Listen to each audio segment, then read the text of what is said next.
sexually oriented content. LoveLine. Viewer discretion advised.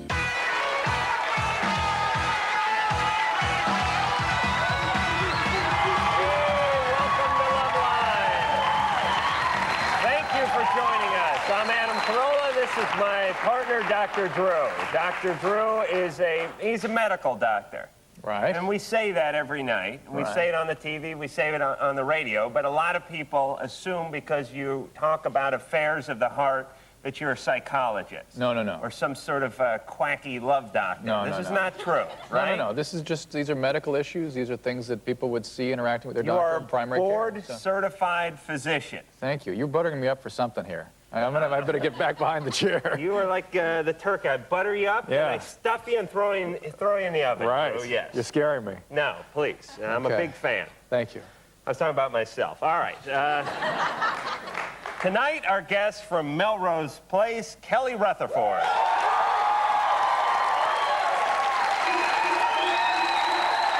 Also, we will be talking to the lovely and talented Chris Magaha. Hi, Chris. Hey, guys. I'm out here keeping the LoveLine audience really warm. And we'll be using the marvelous Pictel technology. It's a camera with a phone. It'll be down at Sega City. We'll be taking live impromptu calls throughout the night. All right, you ready to go, Drew? Sure. Chris, who do you have lined up for us? I am out here with Tanny, and Tanny's got a question for you. Hey guys, for the past few months, I've been living with my roommate, and I wake up in the middle of the night and I hear her masturbating.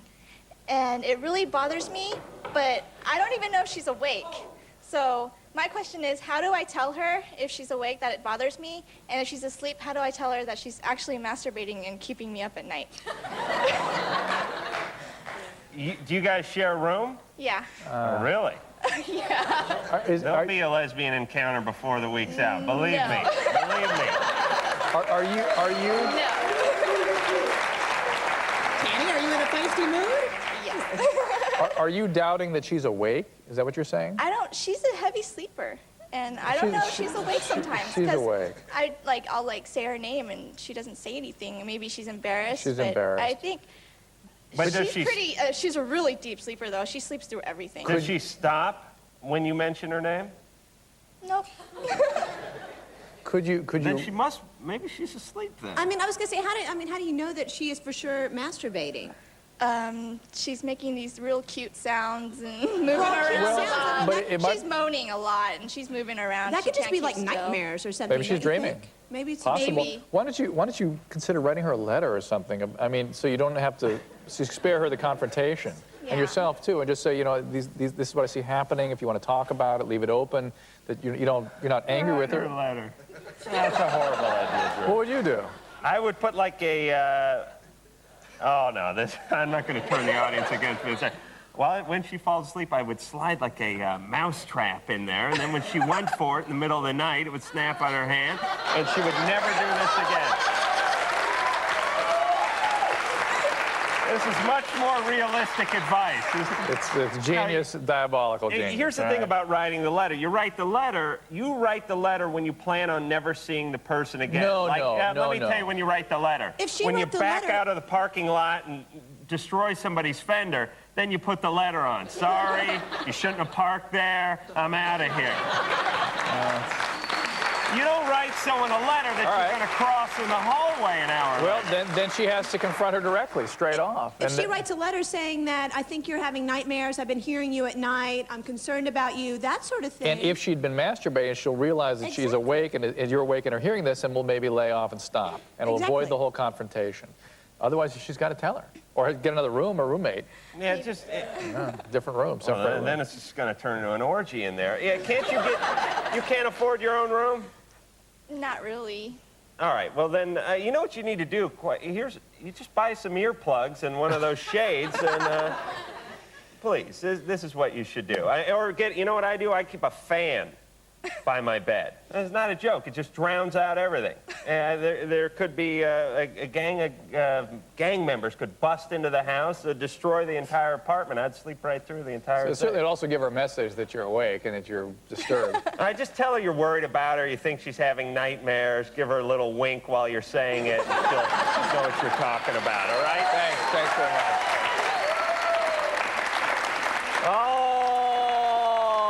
All right, ladies and gentlemen, from Melrose Place, Kelly Rutherford.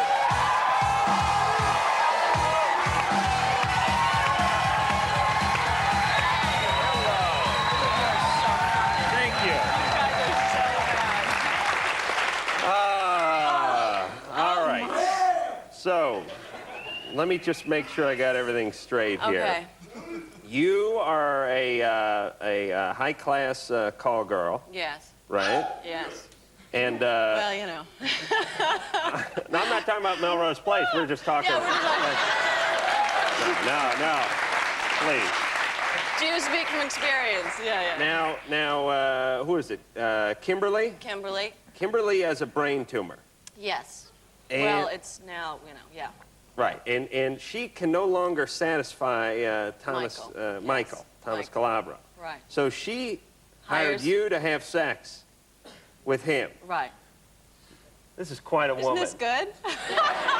But wait a minute, I saw an episode, I watched on TV. Really? Where she admitted she actually fell in love with Calabro, well, and then they got in a car accident. That's what happened. Kimberly hires me. She sort of knows me from, you know, her past in some way. And she hires me to sort of service her. We end up falling in love, and then now there's like a triangle, and now, you know. All right, do you see what happens when you screw around? That's what happens. You try to be nice, and the wife is trying to be giving to her husband, and it backfired. And this is what Drew talks about all the time. You get these threesomes started. First, trouble. it's just sex, then some feelings kick in, That's and right. before you know it, there's trouble. Yes. All right, you're going to help us with some of these calls tonight? Sure, I'd love to. All right. Cindy on the LoveLine phone. Cindy, what's your question? Hi, my question is, up until recently, I was dating this real great-looking stud, and we got into, you know, some of our sexual fantasies and experimented a little. And one night he called me and told me he had a friend over, one that he thought that I would really like. So, you know, I got dressed and went down to his house. Great-looking friends. We were having a wonderful time. And in the middle, my boyfriend at the time started asking me all these questions.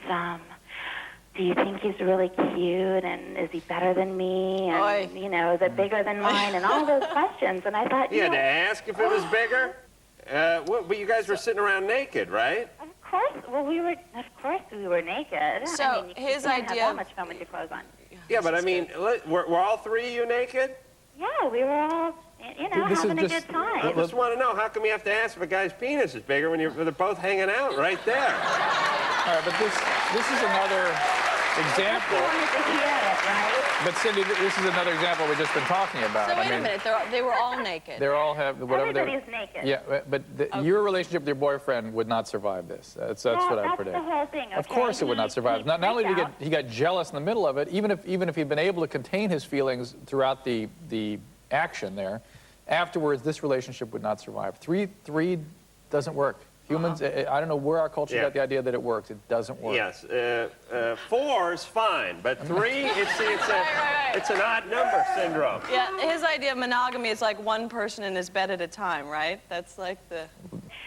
I thought he was, you know, the stud playboy. I'm a man of the world and everything. So my question is, the next time that I start dating one of these studly men who really want to have a good time, how am I supposed to know if he's man enough to handle it or not? Wow, Cindy. One way to find out. Man enough to handle your sexual exploits? Yeah, my fantasies. I'm a fantasy woman. I want to live my fantasy. There's the operative word, fantasy. Drew, define fantasy, if you will, I'm not for sure the kids. But it's a pleasurable thought and something an acted out imaginary experience. What would reality be, Drew? It would be reality. It would be acting out. It would be truly acting out. It would be inappropriate. It would be What? What are you looking for? I'm just saying, when you say, when you're talking about a fantasy, yeah. Fantasy implies it is something you've created right. and that is not lived out. Right. I mean, it should serve a function. It should help you release some, or right. manage some emotional material, but fantasy is fantasy, and fantasy is fine. But when fantasy becomes reality, it can have tremendous implications on your life, and it can have tremendous impact. Cindy, you need to not have relationships. That's the bottom line. If you have a connection, if you're emotionally involved with somebody, and you expect that person then to be able to have other people in and to have other kinds of God knows what other kind of fantasies you're talking about, A, you're not involved with that person emotionally. I can say that as an empiric fact. And that person will not be able to sustain any kind of intimacy with you. Cindy, you have extraordinary difficulty with intimacy. Sounds like you just want to experiment. If you want to experiment, experiment, but don't have relationships. Well, I'm not in one anymore, so hey. I guess that answers my problem, right? Yeah. Okay. All right. All right. Jane. Yep. What do you want? Yeah, I've been dating this girl for about 3 months, and she was a virgin before we started dating. But this past month, we've been having sex 6 or 7 times, and she bleeds every time. How old is she? She's 19. And you've had it now 7 times? Yep. And she bleeds every time? Yep, okay. And I know it's normal to bleed the first time, but I'm just wondering if this is abnormal. Over what period of time were these 7 episodes? This last past month, about 3.5 weeks. Okay. Okay, you got what you need? Got what I need. All right. Kelly has to take a trek through the Black Forest, and we will definitely deal with your problem, Jane, after the break.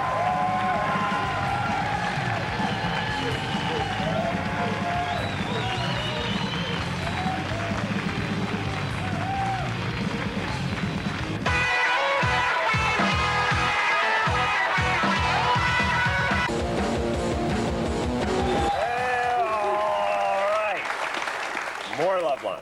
When we left off, we're speaking to Shane. Shane's girlfriend was a virgin. Right. And now they're having sex. Right. And she's having some bleeding. Right. Is she having any pain, Shane?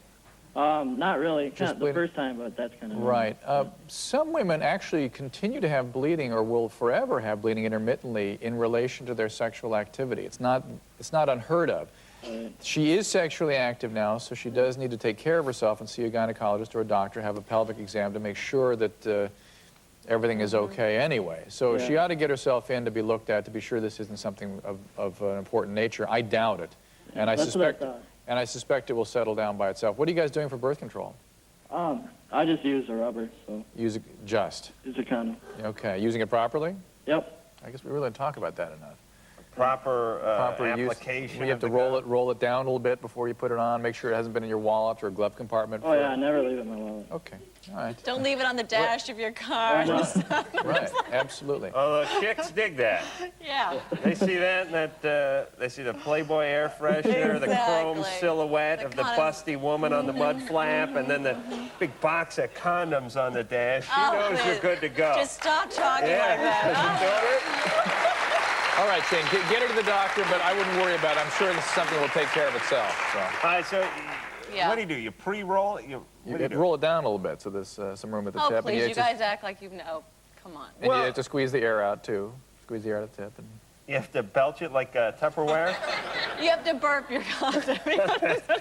Oh, that's a sexual deal breaker right there. Hold on, babe. Okay. All right, I'm ready to go. Locks the freshness in. So okay. Awful. But don't a lot of them come with a reservoir? Yeah, some of them do. Even those you're supposed to roll down a little bit, though. All right. Pilar. Hi. How are you? Good. Good.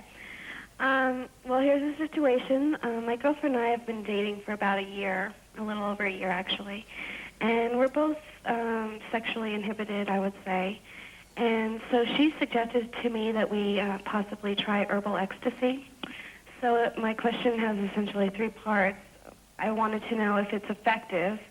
And if it is effective, what exactly is effect? Does it make you want to have sex? And are there side effects? Pilar, you're obviously somebody who is not into drugs, right? Correct. And you are not contemplating using ecstasy. You're contemplating using herbal ecstasy. Ecstasy. Yeah, herbal ecstasy, it's had various things in it. It's basically just some herbs, ma wong, and it had ephedra in it for a while. If anything, it would probably inhibit your sexuality, I suspect. It has a little bit of a stimulant property to it. But herbal ecstasy is totally categorically different than ecstasy. Right. Ecstasy, MDMA, the amphetamine that's been altered to give it these hallucinogenic properties, does tend to make people less inhibited. And that's really where its popularity has come from. It's a very dangerous drug. Don't get into ecstasy. Herbal ecstasy is not likely something that's going to help. What can we tell? But what if it's like a sort of placebo effect? All right. She takes the herbal ecstasy, we've let them. She's all sexed up. She goes in and has the time of her life. I mean, it's not a mechanical problem. But we've let the cat out of the bag.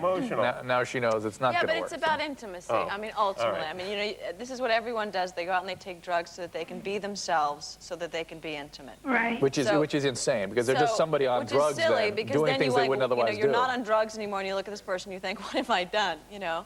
So I think maybe it's about, like, you know, you getting in touch with your own femininity and obviously your girlfriends and But are you really inhibited sexually, you and your partner? I would say inhibited compared to what I've heard from other people. What does that mean exactly? Well, just in comparison to how other people are. Pilar, are you satisfied with your physical relationship with your girlfriend? Yeah, I'm satisfied. I just thought that this would help us loosen up a little bit, maybe try something different. Is she satisfied? It doesn't sound like you're satisfied if you need to try something different. Well, maybe it's just she's keeping up with the Joneses kind of thing sexually. Right. You know, well, look at them. They got themselves a little mini tramp with a bungee cord going on there in the living room. Perhaps we should get one, honey. But you never hear about the lesbian love being inhibited. I thought you girls were supposed to be wild and just do it everywhere. We never get these calls, do we? No, we have not had. That's a myth too.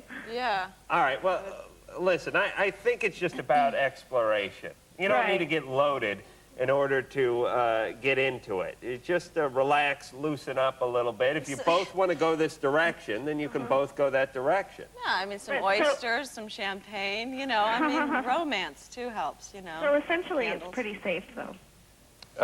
Right. You're going to do it anyway. Okay, let's do it. Herbal ecstasy in small doses is probably not going to hurt anybody, as long as as long as it's the one with the ephedra out of it. And it's not going to help either. So. But wouldn't you say, like, there are foods that are aphrodisiacs, right? That promote, that are sort of have sexual connotations. That don't so give wouldn't you it gas. be better to, like, do what? The foods that don't give you gas are aphrodisiacs. That's about as far as it goes. All right, Pilar, buy her some flowers or something. And I don't know, do lesbians buy flowers, Yes, I mean, women appreciate flowers, sure. I mean, they're still women. It can't be that much different. They're still women. Okay. This says the obvious. Gina. Yeah. Yes. Hi. Hey. I'm currently single, and I masturbate about 2 to 3 times a month. In the last year, I started using cucumbers and carrots. And I noticed that sometimes I get an itchiness afterwards the next day, and I've treated it as a yeast infection using, like over-the-counter meds and stuff. And I'm wondering that even though I wash the vegetables, if maybe there's some pesticides that might be causing the irritation. All right, so if there's an earthquake, she'd have coleslaw coming out of that. All right. So she's got a whole, she's basically got the horn of plenty up there, and she wants to know if this is dangerous. You've never tried like a vibrator or something like that? No, I haven't. You know, well, maybe something else wouldn't give you, sort of the irritation you're talking about. Maybe you should. Right. That's actually a pretty delicate homeostatic environment in there. I mean, you can upset the balance pretty easily, and it doesn't have to all be yeast. There are other bacterial infections. What's happening here? Well, I'm thinking about the whole vegetable thing. And go. Don't let him think, Kelly. Be careful.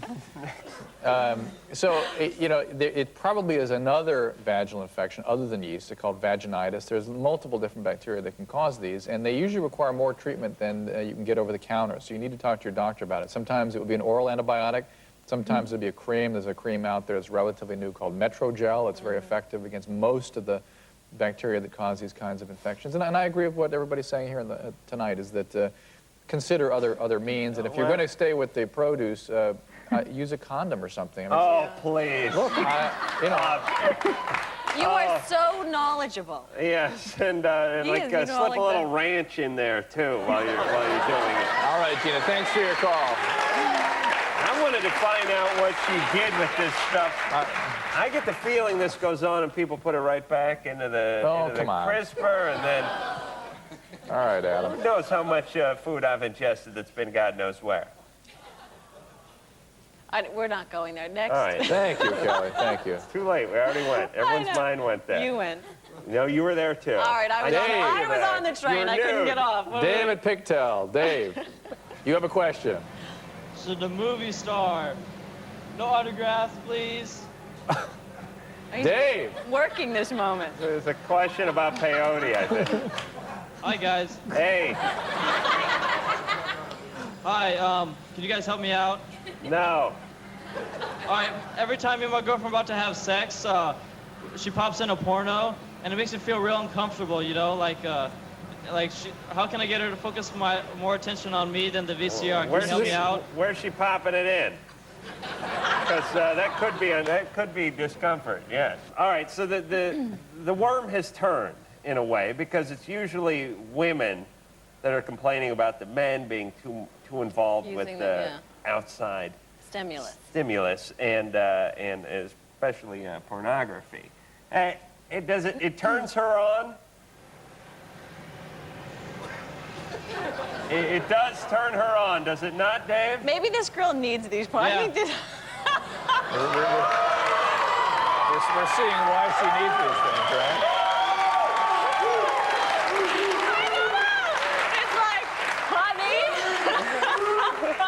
It's like she's looking at the porn and going, oh my God, look, that guy's moving when he's having sex. That's amazing.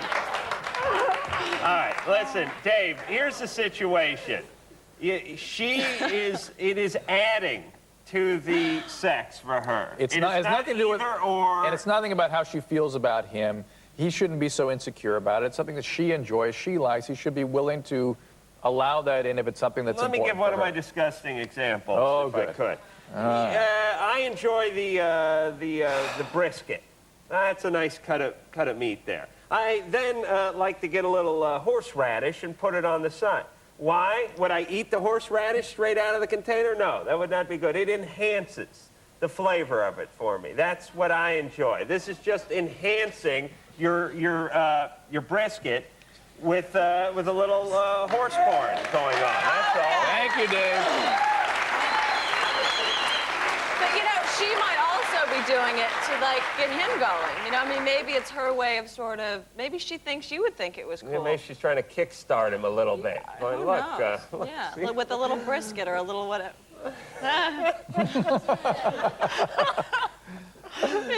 Okay, stop touching I'm me. sorry, I can't help it. All right, ladies and gentlemen, Kelly Rutherford. Melrose Place. Monday. Yes, 8 p.m. on Fox. Look for the new Super Vixen. The Super. And thank you very much for helping us out. You were a delight. Thank you. And speaking of delights, ladies and gentlemen, Chris McGaha.